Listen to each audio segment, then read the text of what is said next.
All right, let's get started. I think people are still coming in, but I'll start it. My name is Guillaume Rattel. I'm the executive director of the Consortium of Humanities Centers Institutes, and it's my pleasure to welcome you to this third and last session of the series that we've organized in collaboration with the NHA, centered around humanities advocacy. And we had a first session in January, which was about making the case to policymakers. And then we had a second one in February about making the case to students. And you can find recordings of those on our website. And this third and last in the series about making the case to upper administrators. So the goal for this session, I want to say a word about it before getting into the format and introducing our panelists and speakers, is to have a conversation here that will allow us to share some insights about best practices and strategies for humanities centers, institutes, directors, and staff who advocate to their upper administrators on their campus. But also, I think, given our the experience of our panelists here, to hear their views about the current state of the humanities on campus and as seen from the campus. And so before I introduce our speakers, and I want to say what makes them uniquely qualified is that they are not just upper administrators today. They've also been in the position of advocating for humanities. They still do that, but they've done that in the past as faculty and as center directors. So they've seen both sides of that process, which I think will be valuable to everyone here. So before I introduce them in more detail, I want to say a word about the format. So I will asking them questions individually for the next 30 minutes or so. But our goal is to have a conversation. So if they want to reply to each other or engage in the conversation, we'll do that. And after those about 30 minutes, we'll open it for a Q&A. During that time, you can use the raise your hand feature if you have a question, but you can also at any time put question in the chat. We'll keep an eye on that, and we'll return to those questions when we get to the Q&A. So our speakers today, and we are very privileged to have them. The first one is Diane Harris.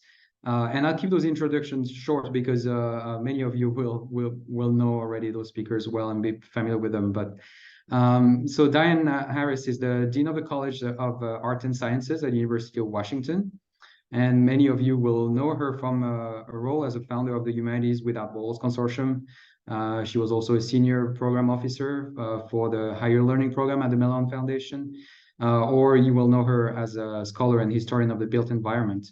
So we are privileged to have Diane participate in this particular panel as her recent experience as an upper administrator at the University of Washington, at Mellon, but also at the University of Utah, is informed by her previous experience of advocating for the humanities as faculty and center director of the Illinois Program for Research in the Humanities, which is now has been renamed to Humanities Research Institute, I think.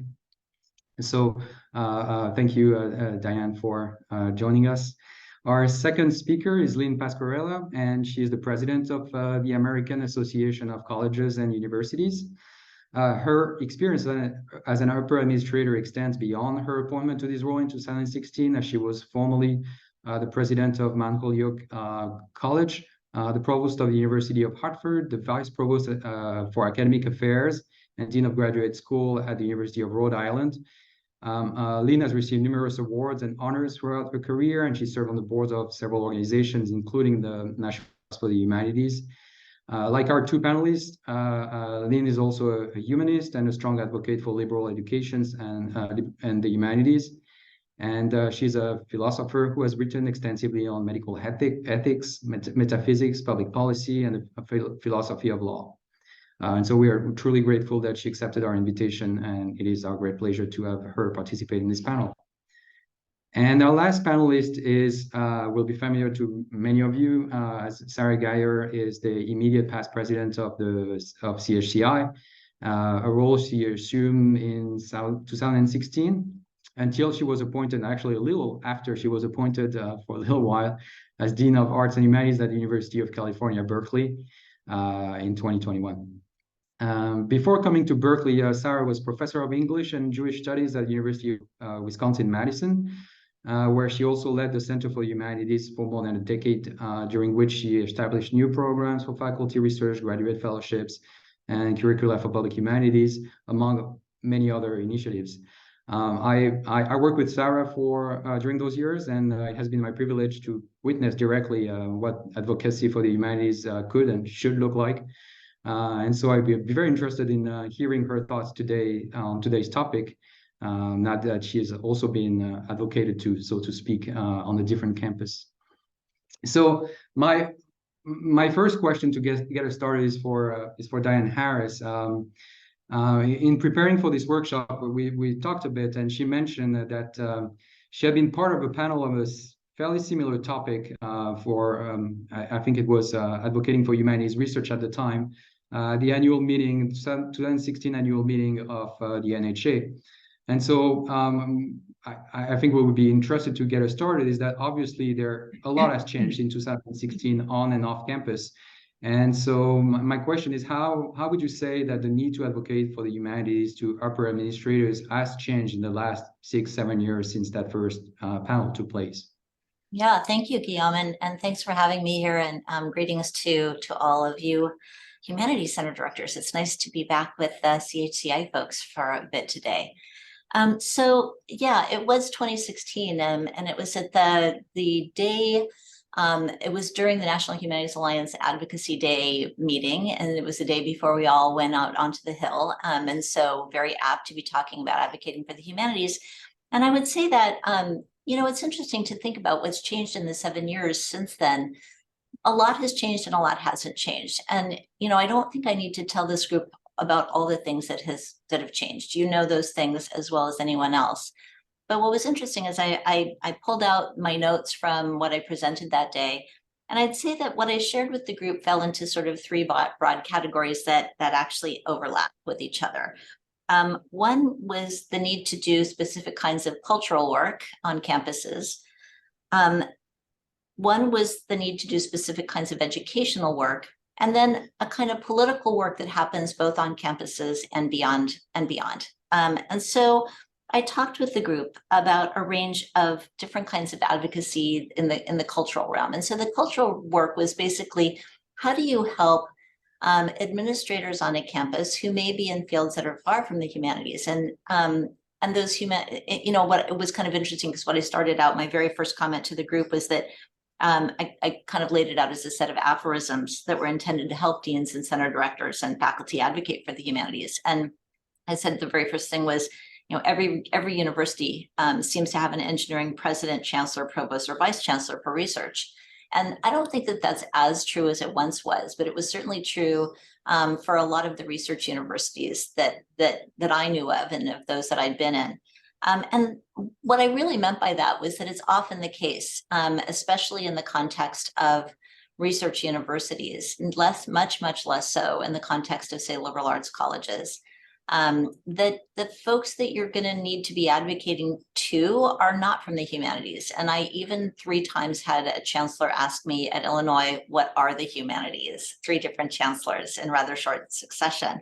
So I just think, be ready to answer those questions and to do it in ways that are super accessible. And you're all very, very good at that because you do those kinds of things every day. I talked about the need to be persistent, that there is no substitute for persistently providing a consistent and persuasive message on your campus and beyond about the humanities, but also the importance of making friends across the campus, making friends in STEM, making friends with people who are not in the humanities. That's actually the most important thing of all, I think, helping them understand the challenges that the humanities face and being very, very clear about why they exist. We all know, we're all very, very aware of the fact that what circulates in the press that people read about the humanities is often extremely unnuanced, and it's often filled with incorrect information. So you are the point of contact for correcting that information and making sure that accurate information is conveyed to the people who need to hear it.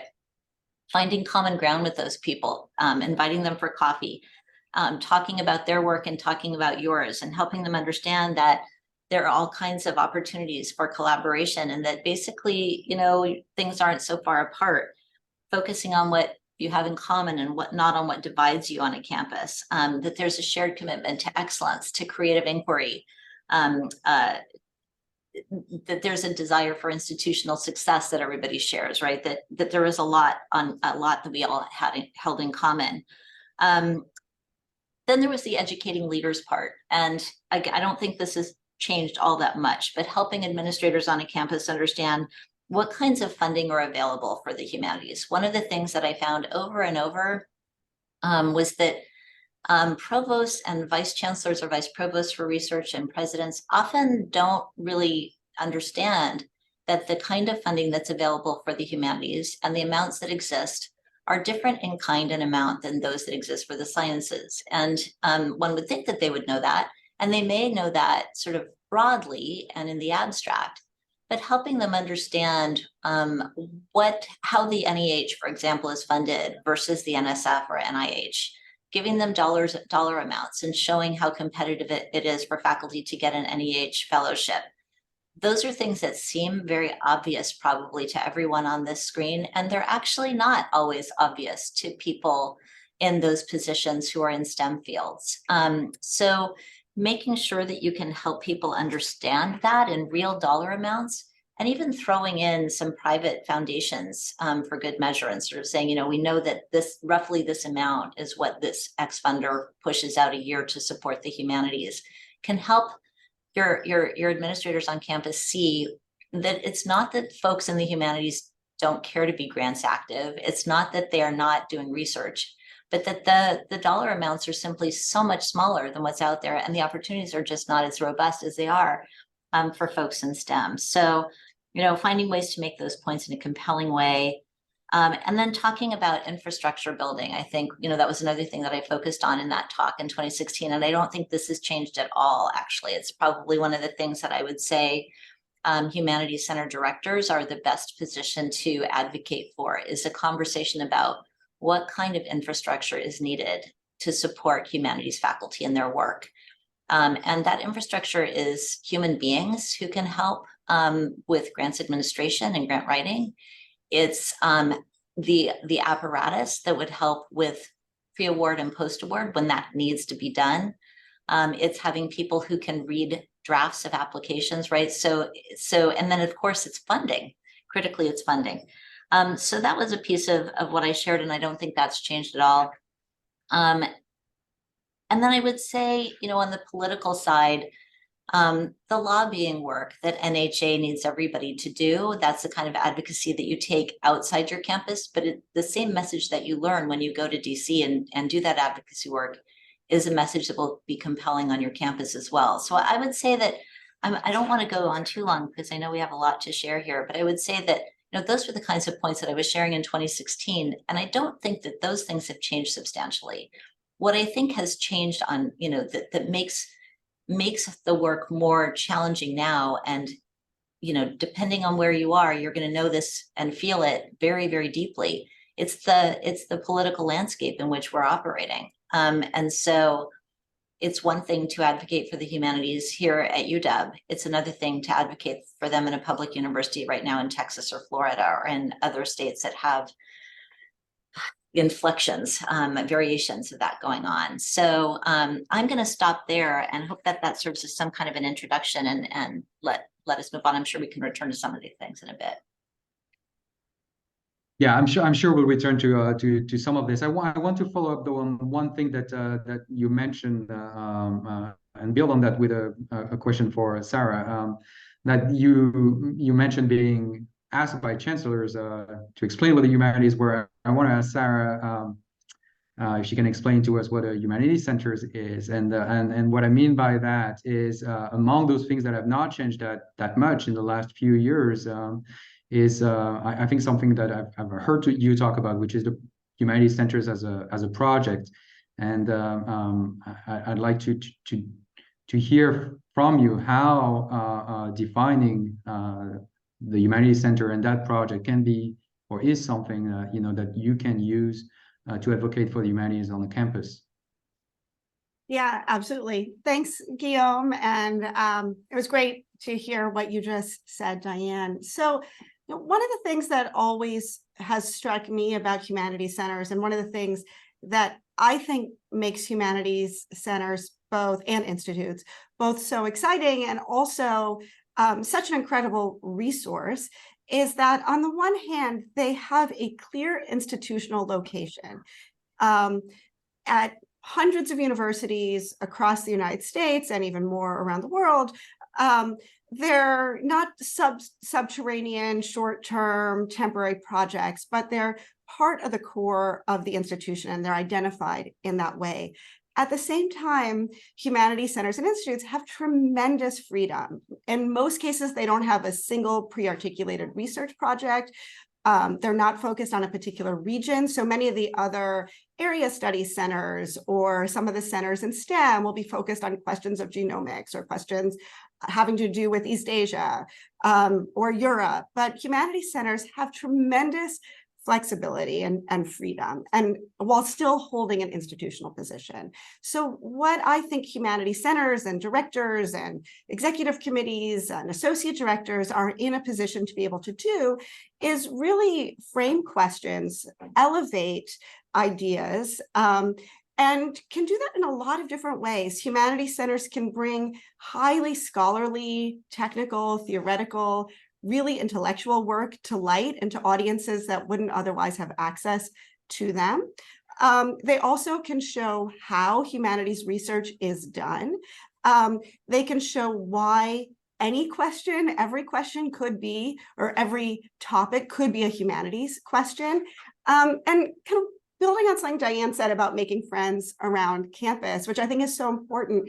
I know when I directed a humanities center, I felt like every opportunity, hanging out on the soccer field when my kids were playing soccer, or running into someone at the faculty club, or being on a campus-wide committee, was an opportunity to think about and open up a relationship that would allow a humanities angle or a kind of connection between the humanities and something else or someone else. And I think anyone can do that. Like, that is really easy. And that's one of the things that humanities centers make possible, is because you're doing that from within an institutional platform. So really the only limit is, I think, your creativity and your openness as a center director or associate director.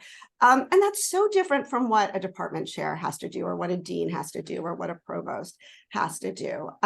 Because we are worrying about hiring and curricula and student credit hours and graduate admissions and funding and fundraising at a very different scale.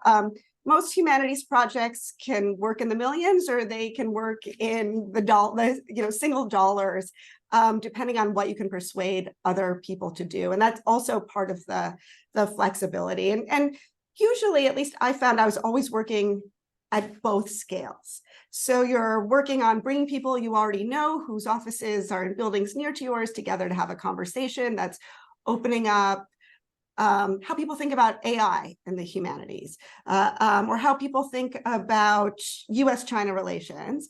And then you're also, trying to give away tons of money to graduate students or to faculty. And so those are different scales, but you're doing a lot of things at the same time. So I guess the only other thing I would add, and I hope this is somewhat answering your question, and maybe I want to add two things. One is that humanities centered and institute directors can really be partners to the administration in amplifying a vision, shaping it in some cases, but in most cases, a dean's audience is not easily a public audience. But if the broader public is interested in the humanities, or interested in the university of which the humanities are a part, they will be more successful. And in a way, no one has a better platform than humanities centers for reaching kind of surrounding environment of the university. So it's something to offer administrators, I would say. I mean, kind of getting to the theme of this is that you're in a position to be a real partner and to really amplify. And that could also be with students, but I think in terms of the kind of public environment, you also can get out in front of an issue in a way a dean might not be able to because of, their political situation or just their bandwidth. Like a humanities center usually can get out in front of an issue. And one final thing I'd say about humanities centers today, and this kind of builds on the question that Diane was answering about what's changed, is, as every university is thinking through its engagement with questions of diversity, equity, inclusion, belonging, humanities centers have and the humanities themselves have a very particular role to play. And I don't think it's always fully understood or articulated. And at the most basic, to give you an example of UC Berkeley, where we're in the process of becoming an HSI, a Hispanic serving institution, where are classes offered in Spanish other than within the humanities? And I think we often have conversations that focus on policy or focus on ethnic studies and the social sciences, but to be able to come back to the literary, to come back to the way that the humanities are able to shape DIBJ questions, in which virtually every department is offering dozens of classes having to do with questions of race, equity, and justice, queer studies, internationalism. I think that that's actually really under-recognized, and that humanities centers also have the capacity to elevate the role of the humanities in the shaping of DEIBJ on campuses, which is one of all of our universities' top stated priorities. So we can be central players in that. Well, thank you for that. And my question to Lynn now is going to sort of expand on that. I want to go back to the question of demonstrating the value of the humanities to upper administrator more generally, maybe moving a bit from the perspective of the center director. And I was wondering if you could address that. And I was tempted to use the word relevance in some cases that needs to be demonstrated. So if you feel free to respond around the use of that term too, and maybe something that we might want to stay away and talk in terms of value rather than relevance. Mm-hmm. Thank you so much. Diane and I were on a panel together a month ago at the American Academy of Arts and Sciences, and we were talking about the changing landscape of higher education and perceptions of the humanities in the past 10 years.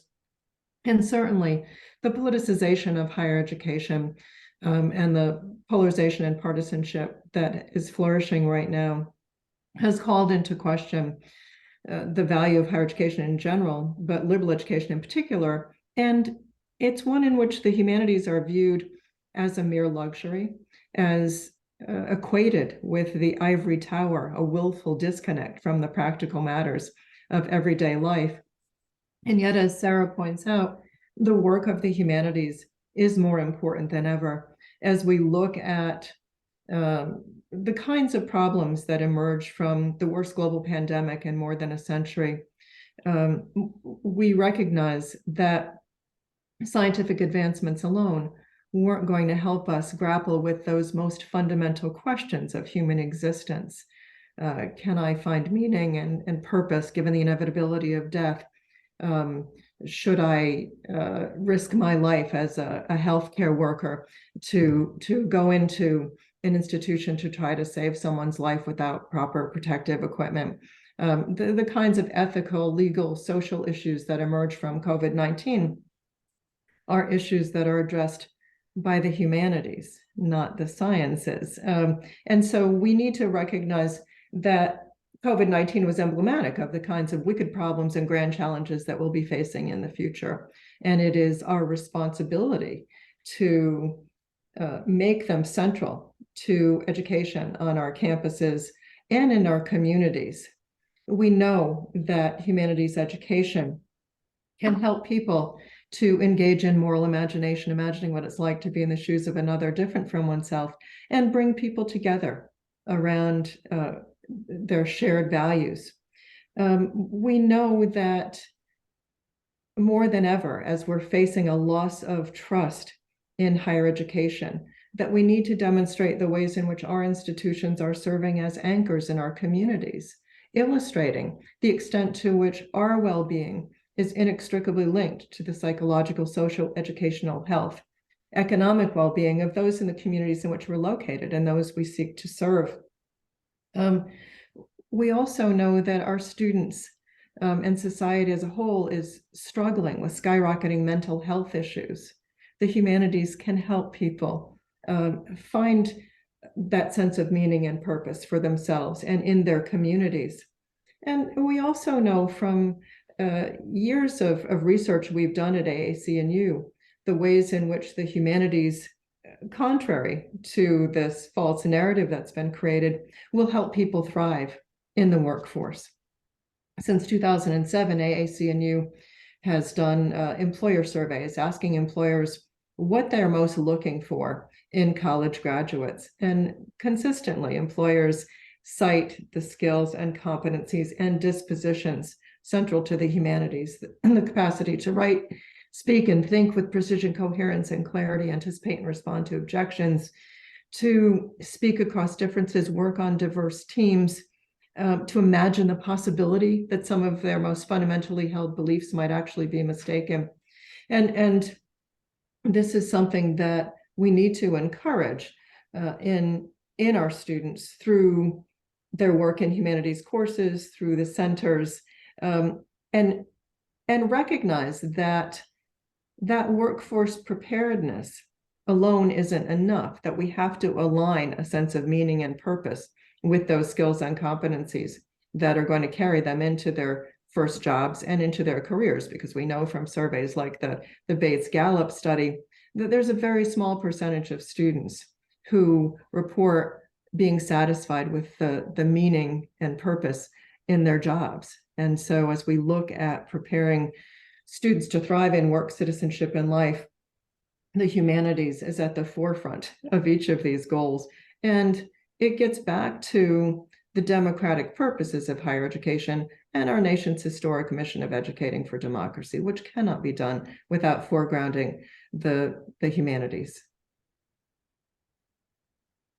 Thank you. So I wanted to follow up on that, and you just mentioned democracy, the crisis of democracy. You mentioned COVID-19. I think Sarah mentioned AI, and you all alluded to diversity. So my question is, in the language of administrator, the question of grand challenges, and we can think of two of climate crisis and race and inequity. And so I want to ask Diane how humanities centers can best serve or represent themselves as hubs or for collaboration to deal with those grand challenges, and how a case can be made to administrators around this. Yeah, I'm so glad you asked me that, because this is where I think humanities centers have an opportunity to become even more ascendant than they've already been. I mean, as someone who once ran a humanities center, one of the things I loved about it, and I imagine everyone on this screen does as well, is that what we know is that, I mean, first of all, I think it's actually the best job on any campus, right? It's just incredibly fun and rewarding and wonderful. But one of the reasons it is so fun is that you're essentially occupying what in the sciences they would call an incubator space almost every single day. And in those, but we think about it, right, as we've thought about it as being more internal to the humanities. So incredible multidisciplinary, cross-disciplinary, transdisciplinary conversations happen in humanities centers every day. They happen in almost every workshop you have. They're the spaces where people are either formally or informally learning across disciplines and gaining a kind of fluency in talking through and across disciplines. But we've tended to think of that in humanities centers as being bound within what we've, within the mission of the center, right? So being bound within the humanities. What's interesting to me right now, and having said that, of course, many of your centers are already tackling Grand Challenge research efforts in different kinds of ways, right? And Humanities Without Walls was trying to do that, and so on.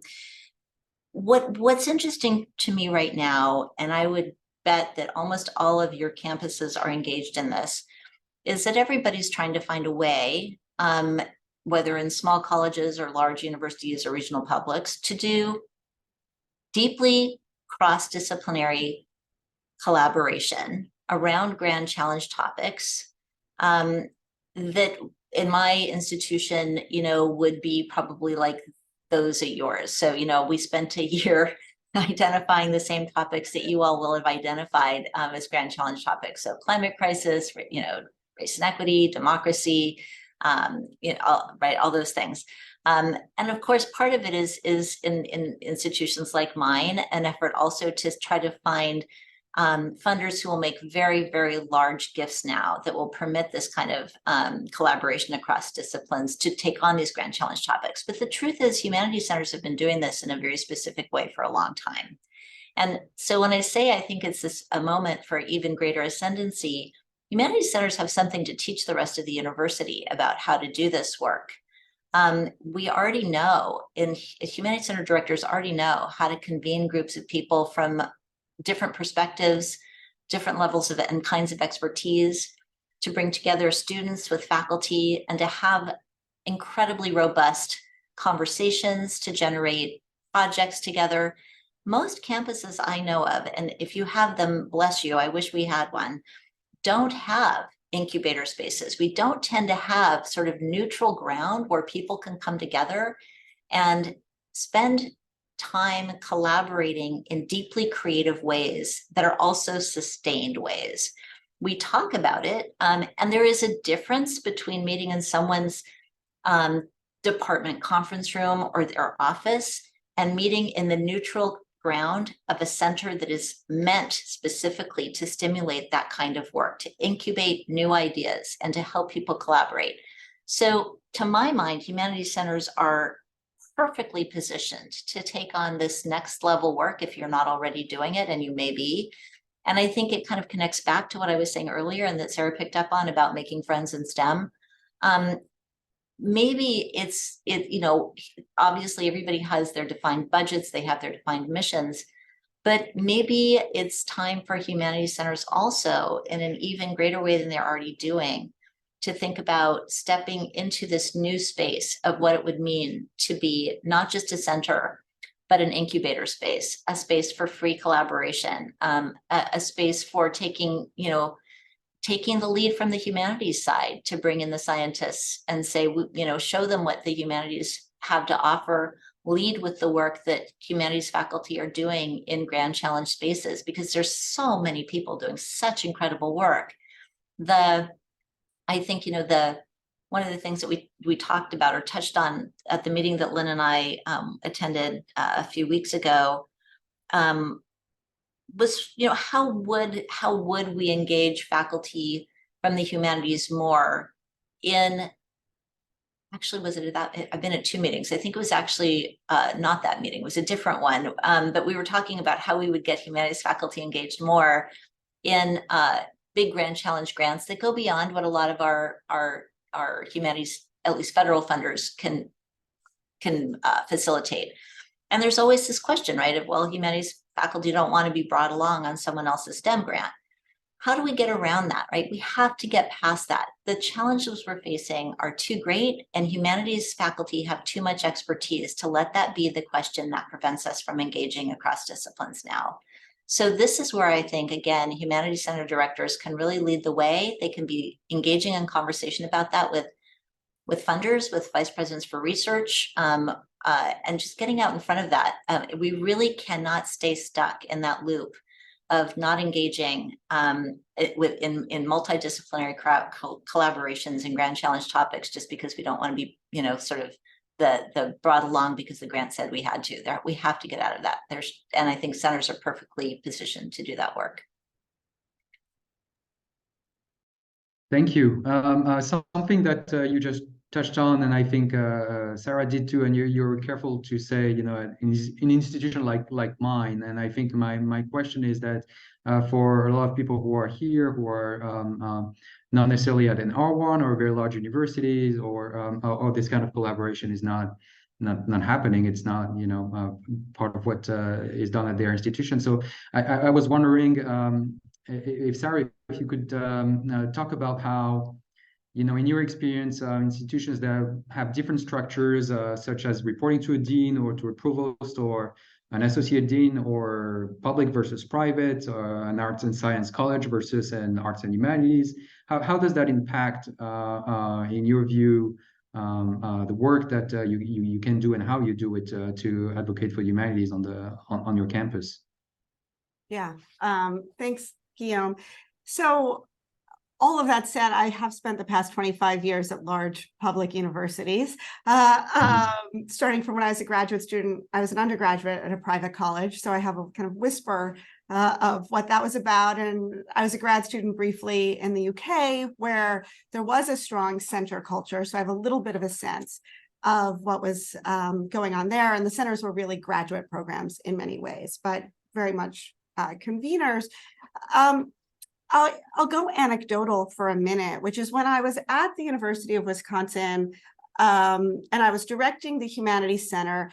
We were also in the process of reorganizing the kind of upper administration and building a vice chancellor for research office as a standalone, which hadn't been the case at Wisconsin. It had been bundled with the graduate school. So these had been a single role, and there had, so it was a real kind of institutional remaking that was underway while I was there. And I spent a fair amount of time thinking about what would be the best place for the Humanities Center.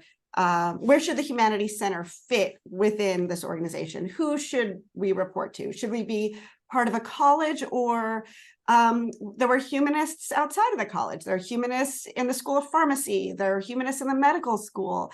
Why should we just be limited by the college? Wouldn't reporting to the provost do more for us, or reporting to the vice chancellor for research do more for us? And I don't think that there is one right answer. Like that elevated structure, which I think is true maybe at Duke, and I don't know what the structure is. I think probably, well, I don't know what the structure is at University of Washington or University of Illinois. I think ultimately there are trade-offs.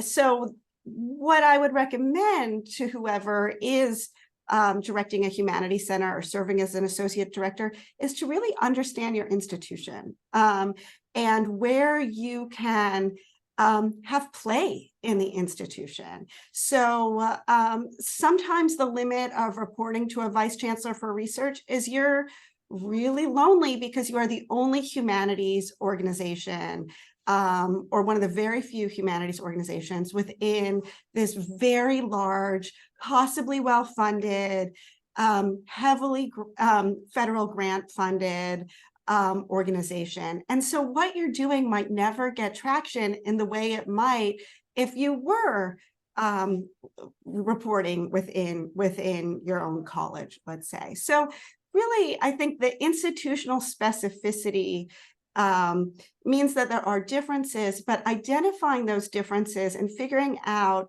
where you can move as effectively as possible, who your partners are in that context, whether it's area study centers that you're partnering with, whether it's more STEM focused centers, or whether it's the arts, and whether it's a museum that maybe, or whether it's the press. In some universities, you have a university press, and they're also reporting in a similar way to you, whether it's the library. So I really think that these are such local questions, and that is the kind of opportunity that's presented. I think, one challenge within that is to find ways to have a seat at the table, though, as a Humanities Center director.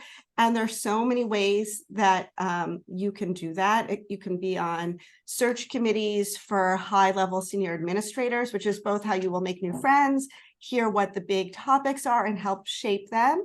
I guess the only other thing I would say about this, or one of the other things I would say, is one of the challenges that I think certainly my faculty at Berkeley and faculty probably most places experience, maybe it's different in a smaller liberal arts college, but I don't know, is a challenge of recognition. Like, are you recognized? Is what you do recognized?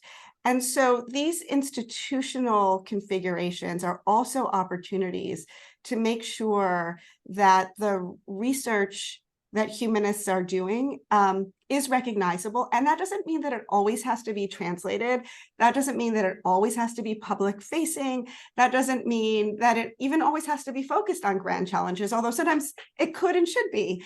But creating the conditions of recognition seems to me something that could be part of the conversations that you're having with whoever it is that you're reporting to, dean, provost, vice chancellor for research, or, you know, maybe in some cases in a smaller liberal arts college, you're actually reporting to the president themselves.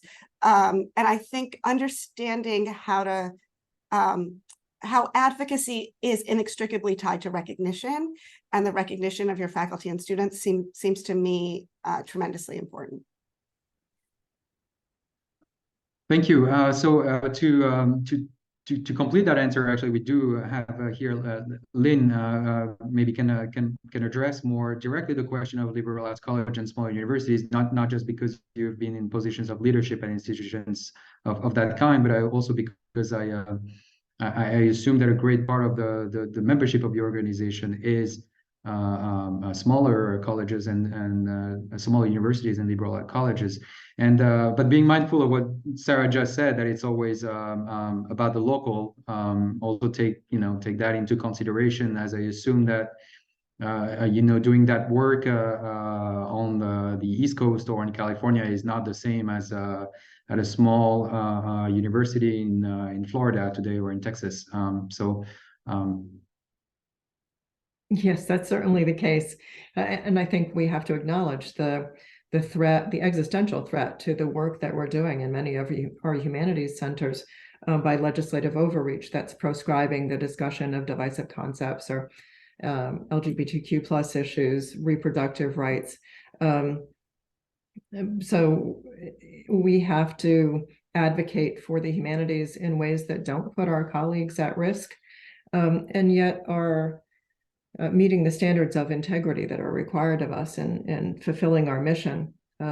So when I was a faculty member at the University of Rhode Island for 19 years before I became an administrator, I was teaching applied ethics courses, and had often had to make the case that I should be allowed to team teach with my colleagues in engineering and computer science and other STEM disciplines and get full credit for it, despite the fact that we weren't doubling the size of our classes.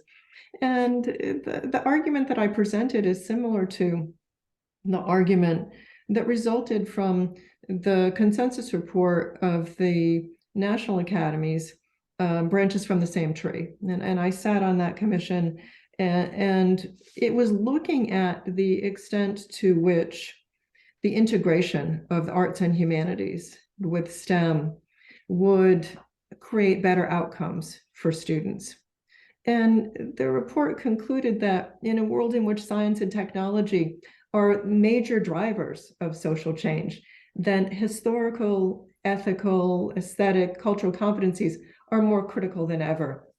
And at the same time, the complex and often technical nature of contemporary issues in democratic governance demands that well-educated citizens have an appreciation of technical knowledge, its historical, cultural, political roles in American democracy, understanding that a truly robust knowledge depends on the capacity to recognize the critical limitations of particular ways of knowing.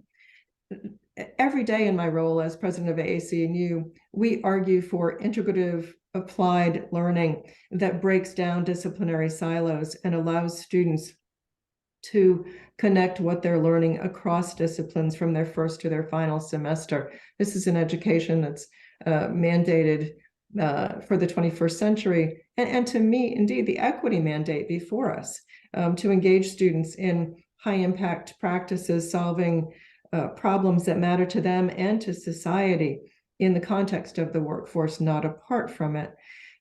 So at a university where funding was based on how many students were in the seats, often, and where there were regular mid-year rescissions, large cuts, I had to make the case that in the long run, this sort of education would increase retention and it would increase giving. And in fact, I had an example of that. There was a large donor I worked with whose life was transformed by taking a course in which she studied Marcus Aurelius.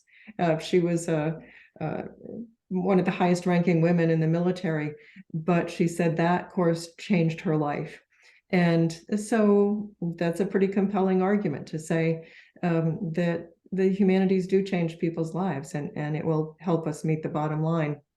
At a small liberal arts institution like Mount Holyoke, where I was president, most students were coming because they valued the humanities. They wanted an environment in which they could have the humanities infused throughout their college experience and make connections between curricular and co-curricular experiences through the arts and humanities. So that was easy.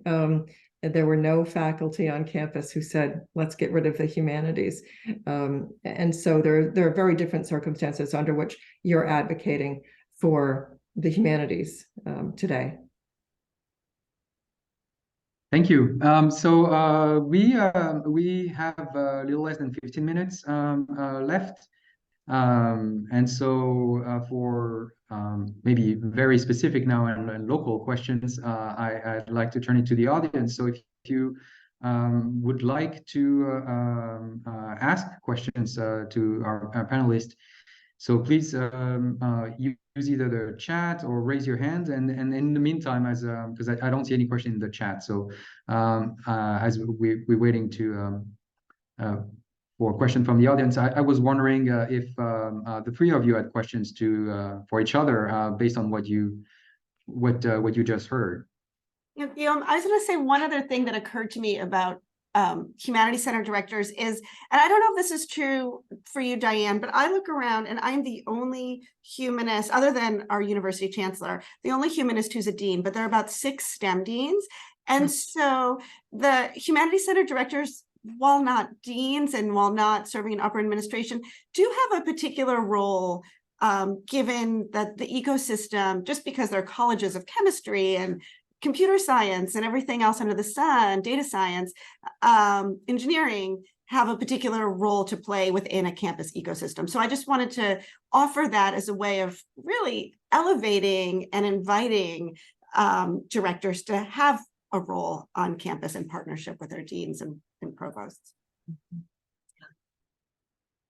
Yeah, that's right. I would just say that's right in my experience as well. And the way I felt that the most sharply when I was a Humanities Center director was at Illinois, was that the vice chancellor for research there at that time had a kind of a group that he would convene a couple times a semester, and it was all the center and institute directors on campus. And I was the only woman in the room, and I was also the only Humanities Center director in the room.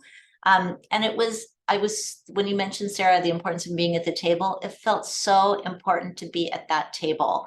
And it was an incredibly enriching experience also. I mean, it helped me realize what allies I already had in STEM, that those were some of my best allies. Those were the colleagues who really understood the importance of having robust humanities on campus, and they could articulate it very clearly, the reasons that they needed the humanities to stay strong on campus if given the opportunity. So yeah, I would just really affirm what you just said in that way. So we do have a question from Claire Katz. So you can unmute yourself and please let us know if it's a question for everyone or someone in particular. Go ahead.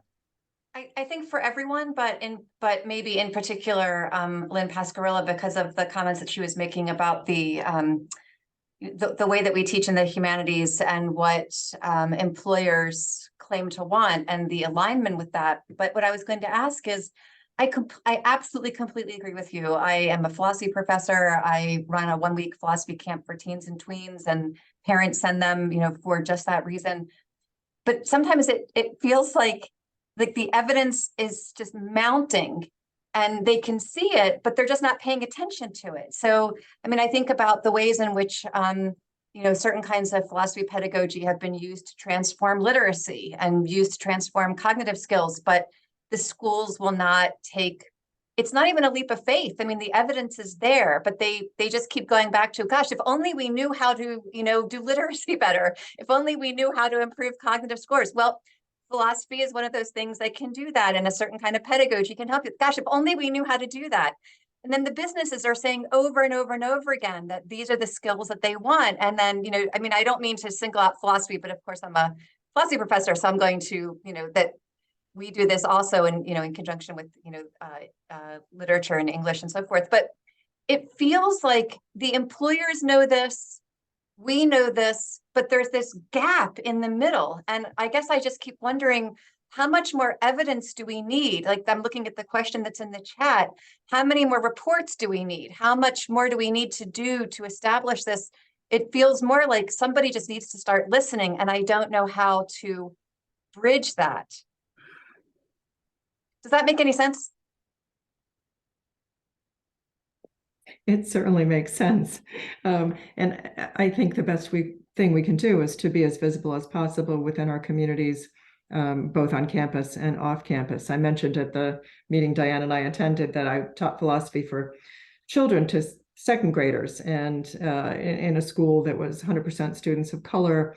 And one day when we were going with the class into our second grade classroom, a fourth grader peered around the corner and he shouted down the hall, "Those are the philosophers, they're going to change your lives." And in some sense it was true, because these students who couldn't imagine ever being on a college campus, all at the end of that class said, "I want to go to your college, I want to get a degree."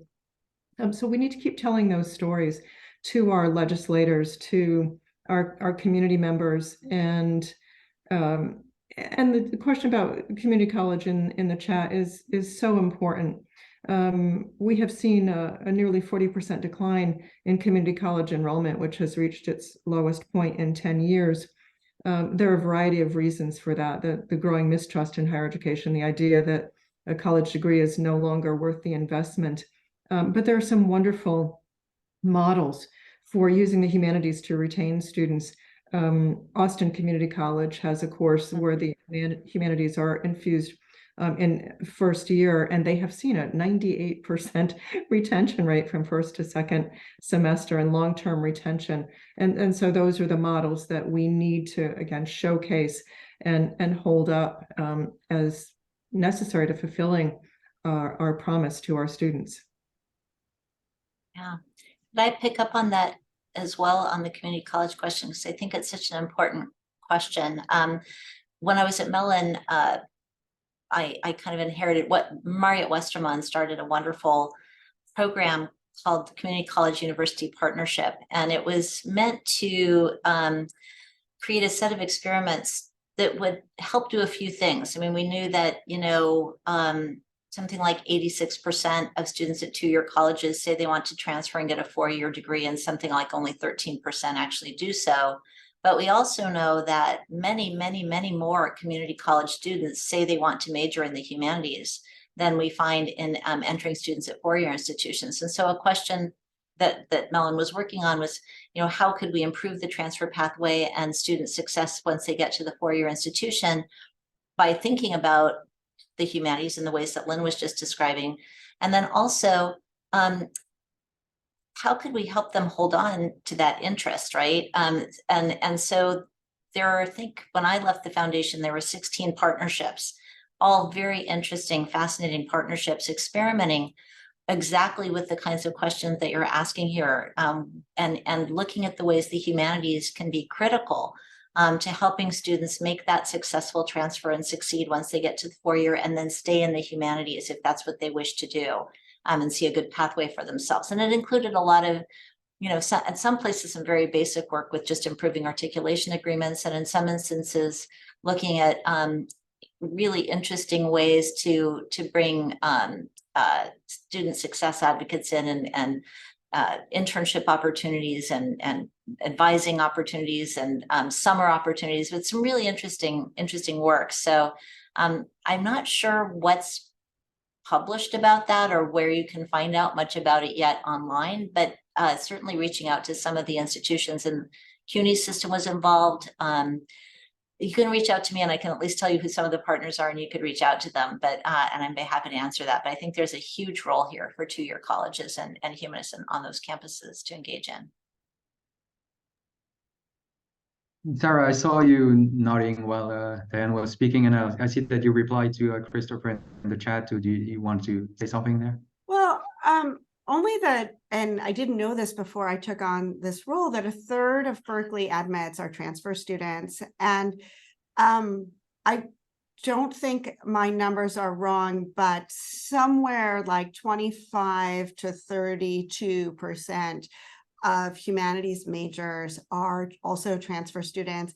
And I know just anecdotally that's true when I meet with undergraduates and talk about where they are and what their pathway was. In so many cases, do they start in a community college and they took a philosophy class, or they took a literature class or a writing class, and it just invigorated them, and they're on fire, and they're writing theses and they're doing internships, and they very much are the future of Berkeley as, R1 flagship.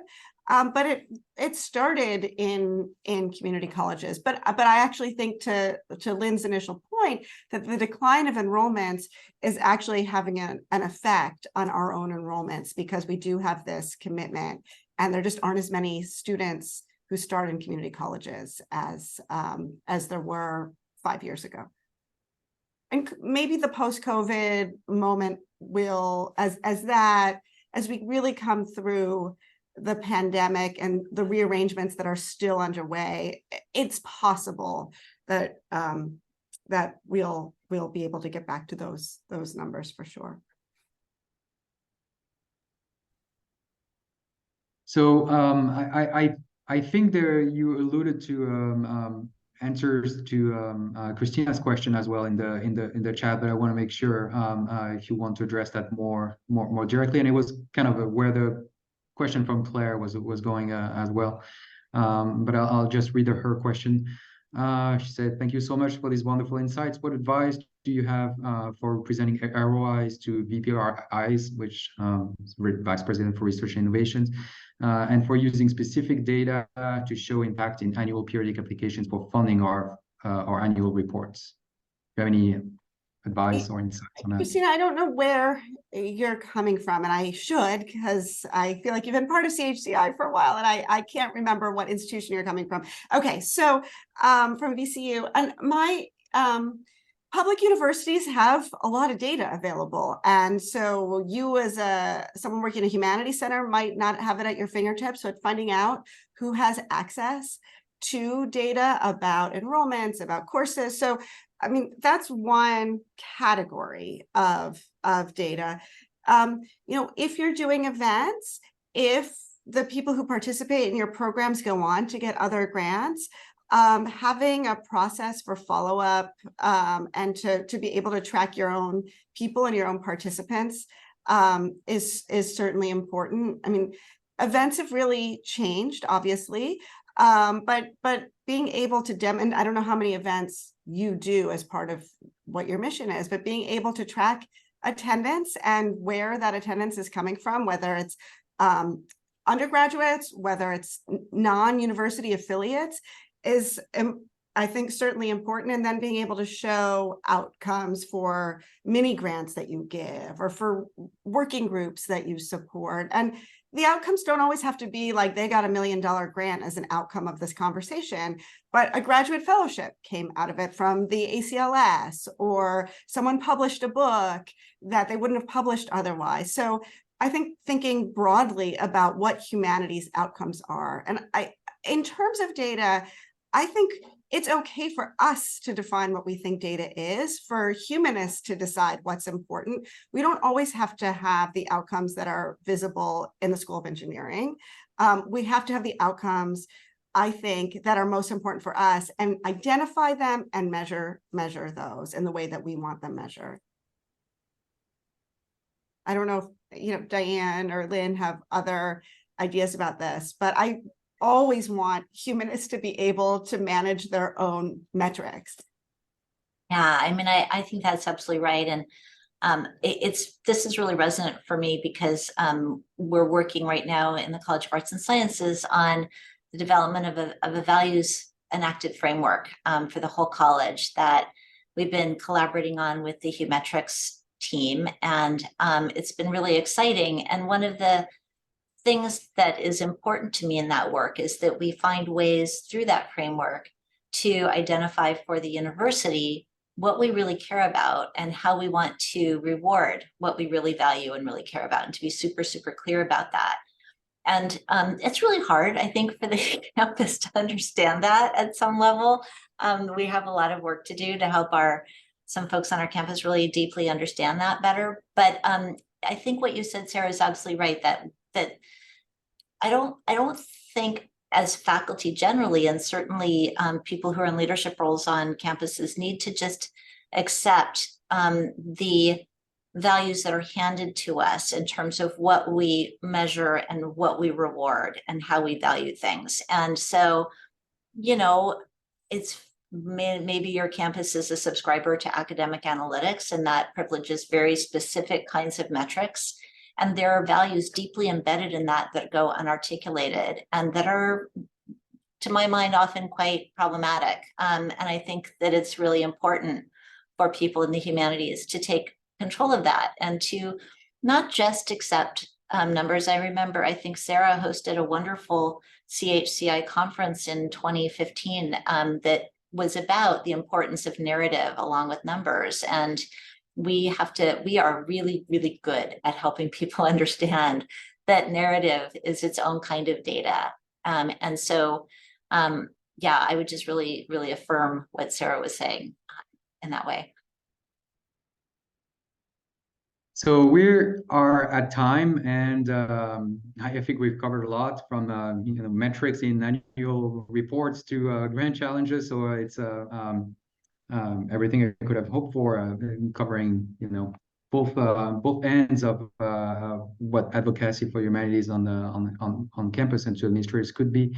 I want to thank our panelists for accepting our invitation first, and then for their wonderful contribution and discussions here. So this will be available as a recording on our website shortly, and stay tuned for more information. Maybe this is something we'll renew with the NHA. Thank you again for all our speakers, and to our friends at the NHA for helping us organizing this series. It's been a pleasure, and thank you all. Thank you. Thanks, everyone. Bye-bye.